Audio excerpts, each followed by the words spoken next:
जम्मू काश्मीरमधील दहशतवादी हल्ल्यात जीव गमावलेल्या चौघांचं पार्थिव मुंबईत. संजय लेले, अतुल मोने, हेमंत जोशींचं पार्थिव दाखल. दिलीप देसलेंच्या पार्थिवावर अंत्यसंस्कार.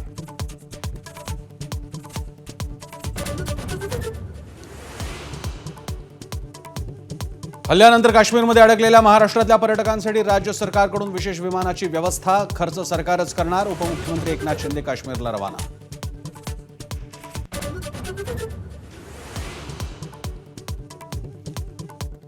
पहलगाम हल्ल्यात मृत्युमुखी पडलेले नौदल अधिकारी विनय नरवाल यांना नौदलाकडून मानवंदना. पत्नी हिमांशीचा आक्रोश ऐकून संपूर्ण देश सुन्न.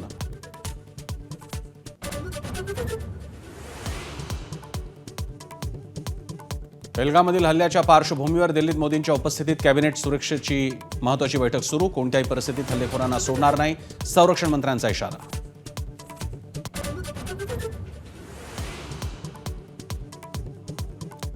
पहलगामच्या हल्लेखोरांना सोडणार नाही, भारत सरकार दहशतवादासमोर झुकणार नाही. अमित शहांची पोस्ट. शहाने रुग्णालयात जाऊन केली जखमींची विचारपूस.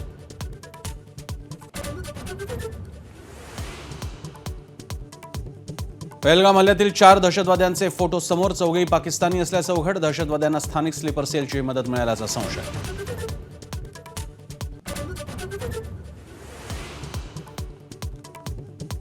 पहलगाम हल्ल्यानंतर सर्व दहशतवादी रात्रीच पाकिस्तानात परत गेल्याची शक्यता. 40 मिनिटं अंधाधुंद गोळीबार करून अतिरेक्यांकडून 26 जणांची हत्या.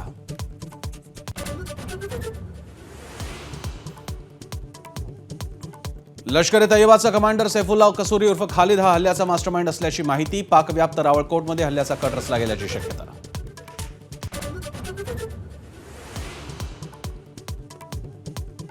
दहशतवादी हल्ल्यानंतर काश्मीरमधल्या पर्यटन स्थळांना आता पर्यटकांचा ओघ आटला. देशभरातले पर्यटक माघारी. केवळ पर्यटकांवरच नाही, काश्मीरमधल्या पर्यटनावर गोळीबार. स्थानिक व्यावसायिकांची भावना.